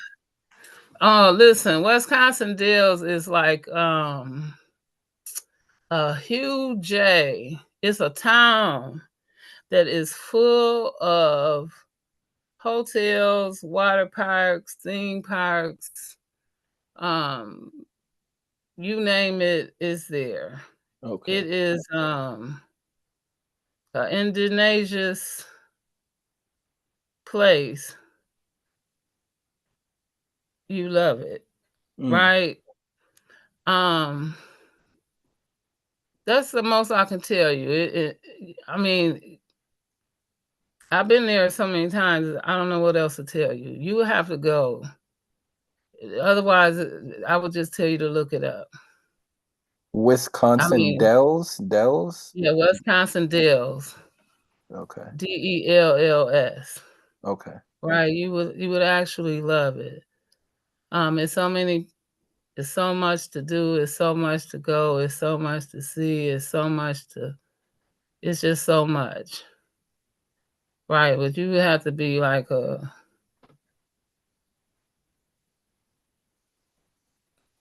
I don't know what to tell you. You have to be a water park, water something, a water listen. Mm-hmm. I got you. Yeah. I don't know what to tell you, honestly. I'm dealed out. If I go to the Dells, I probably end up being at Ho Chunk Casino or somewhere along there. I'm not gonna tell you no. I'm not gonna be at the Dells all that long. I probably dip out and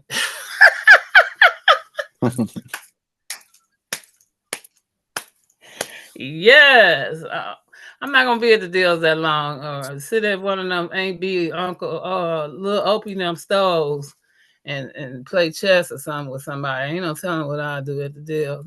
Listen, I'm dealed out. I done had my share of the Dells.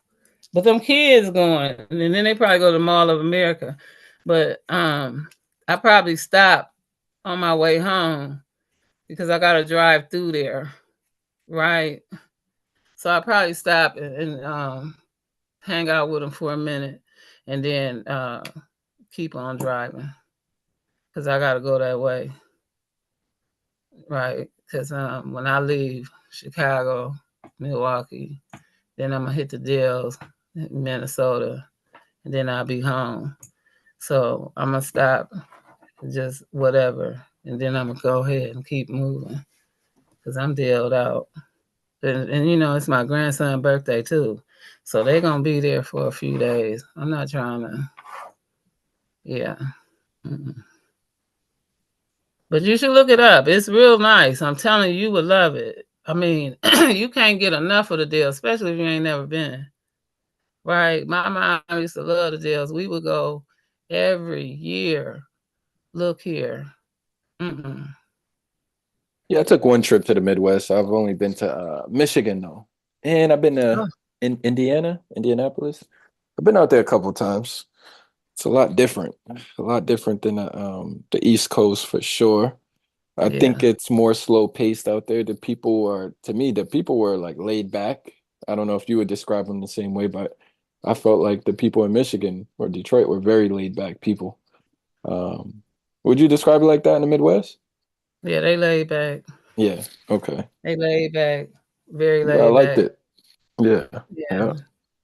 I think I don't know what fast is because it depends. I don't know, because some of these people what you think be slick or fast, I find slow, Mhm. right? And so, right, because they say you better watch them person because they from such and such, they slick. And then yeah, you be cracking up like where? Right? Because they're not oil slick, they're not baby oil slick, they're not even grease slick, right? They slow. Right? You should have got that book education before you got that street education because you slow. It don't make sense, right? Because street education don't get you nowhere, especially when you ain't got that book. How's we hustling?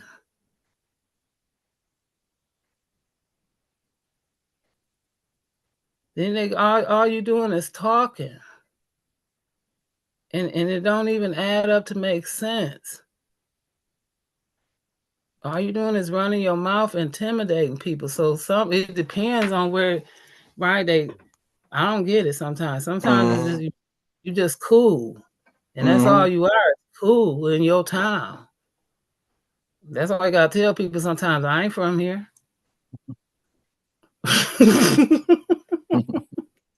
I ain't from here. I don't know. You know, because I don't know. They be like, oh, no, no. So I don't understand. Sometimes I don't know. Because I know, you know, they say Minnesota, they fast. They so fast, you Okay. know, you be like, you miss me with that. That's what that came from. Miss me with that. Because if you so slick, it sound like BS. Miss me with that because it don't even make sense. You so slick. You so slick, I don't even want to hear it. That's how dumb it sounds. Miss me with that. Right? You meet them all the time. They so slick, they so cool. You too slick. Mhm. Yeah. Miss me with that. Because you too unreal. That's how real you are. You're unreal. Slick came to town and I'll just let you slick on by me. Bye. I don't even want you around. How about that? You know how they tell you them poems? I had an uncle like that. Tell you all them rhymes and stuff. He was a pimp. Slick came to town. Da, da, da, da. No, I don't want you around. And I love my uncle. You know what I'm saying? But and keep you on game. No, when Slick come to town, I don't want you around. Sound like a whole bunch of trouble. Sure enough. Girls fighting, all kind of stuff. No. Sorry for ya. Good try. Wrong guy. That's my slogan. How about that one? How about it? I don't need it. Right, I don't need it. I don't need it.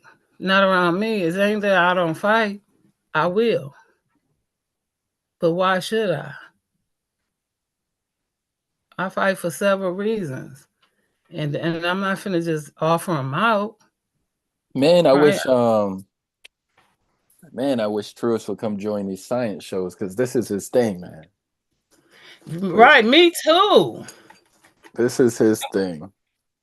Yes. All this science stuff, but I don't think he's really that familiar with because you're going out of space with the science. But yeah.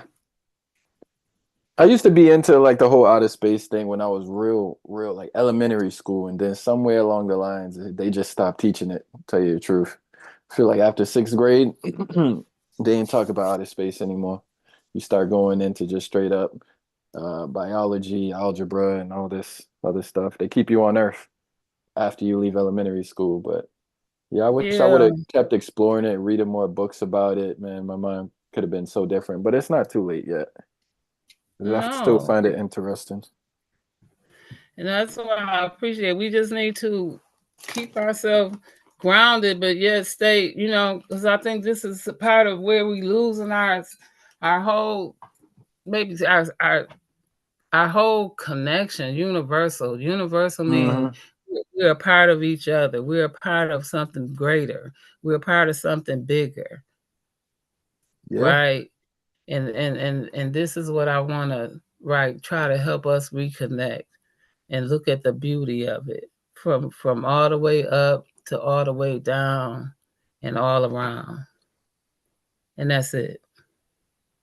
Yeah.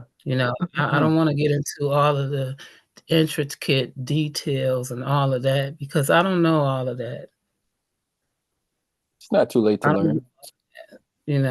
But if we look at the other parts, the parts we can see, let's have a conversation on that. Let's give views and opinions on that. And then maybe somebody else can find something. And then we could talk about that, Because somebody can teach something on that. Somebody can teach something on that. Somebody have opinion on that. Somebody have opinion on that. Then we could all learn. Each one teach one, reach one. Then, because all the nerds could come together. And then we wouldn't be nerds. How about that? Right.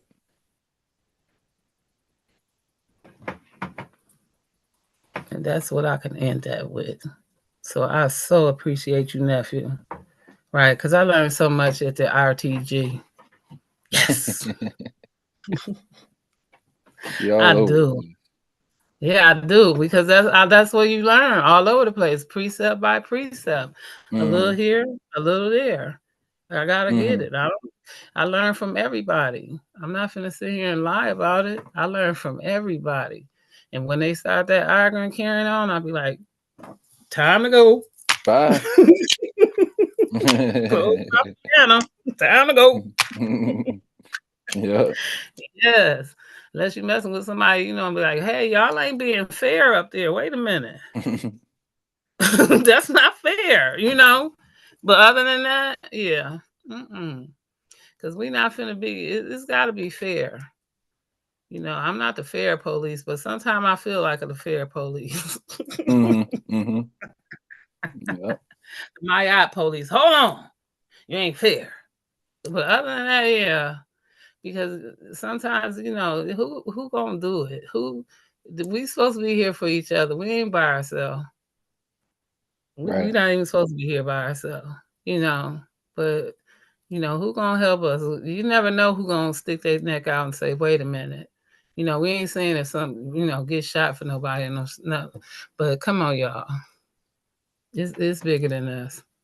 Right? Because you teach a lot, And that's the whole thing. If old dogs don't learn new tricks, right? Then nobody say break your leg, but we did say stretch. And that's the whole thing. If I never learned how to stretch or even tried to do the stretch, how would I know if I couldn't do it? Yeah. You know what I'm saying? They say you ain't got to get on the floor and stretch, just get a chair. I can do that. I can do that because everybody else saying, no, you can't get a chair. Get your bitch on the floor. You saying, no, if you don't get on the floor, just get a chair. And that's all you need right there. You see what I'm saying? So you can teach anybody. Each one teach one to reach one. And that's all it is. That's right. Now with that, I can appreciate that. So you can start a closing for me, nephew. Yay! Oh, okay. Yeah, I'll close out. I'll just say, great show. I appreciate the way in which you do your shows, because the manner in which you do your shows demands a lot of respect from your audience, because you're taking the scholarship and information seriously with a little sprinkle of jokes and laughter. So I think it's really great. And because of the way you're building your platform, you can see it's a true learning environment, honestly. So while you're teaching, I'm just sitting here at my desk drawing, listening, and getting ideas, right? So I appreciate you putting on shows that I could sit back and listen to and enjoy. And hopefully we get one more subscriber, because I think you almost at 100. We need one more. Y'all better share this. Well, go share it. We need one more subscriber, and Smoking Conversations is at 100 subscribers milestone. With that, thank you for having me, and I look forward to the next one. Thank you so much, nephew. And listen, I want me a drawing. Yes. Yeah, we working on it. Surprise me. I tell you. Listen, I'm a Taurus. Uh-huh. My favorite color is green. Uh-huh. And you know I'll everything show else you I what I'm like, doing. so it don't Yeah, even matter. I'll show you what I'm doing right now. Hold on. It's gonna be hard to see because it's dark. Let me see if I can turn up the brightness. So you see, you know how I like maps and all that, you know what I mean? So this is Classic. yeah, so I'm throwing in what I'm learning with the upside down maps. He was from Egypt, so I put the pyramids in the back. He was his last name was Ali. He was around during the Ottoman Empire. So that's the direction I'm going with the artwork, just putting it like conscious. You know what I mean? Some conscious art, basically. Right. Now Yeah. wait, why this man mustache like that? Because I made him look funny. Oh, but okay, because but I was but wondering, was he French nah, but he came up or during that. Yeah, huh? he came up during that time where they had those mustaches like that. He was born in Oh, okay, because he the late sure got that 1800s. French mustache. Yeah, French mustache. yeah, yeah. Yes, he do got it. Well, that is an awesome drawing. Yeah, that's what I was That doing is while you was awesome. teaching. Wow, you are a great artiste. Thank you, thank you, thank you. A great artiste. Thank my grandmother, actually. Don't thank me. She taught me how to draw. Yes, Yeah, yes, that is yeah. beautiful. And I really appreciate you coming up here with me tonight. Honestly, yes, especially when Gemini dipped. Oh yeah, she did put in her back chat. She had to leave at 9:30. I saw it. Oh, But yeah, okay. But I yeah. appreciate it, honestly. And I appreciate everybody that was in the chat, because I couldn't have done it without you. So with that being said, thank you again for joining me. And I can't Hotep. wait to see you on the next, on the next Smoking Conversation with Sakina-Ra. Y'all have a good evening, and Shem Hotep to you all. Shem and Hotep. Peace out. Peace out. Where is my cursor?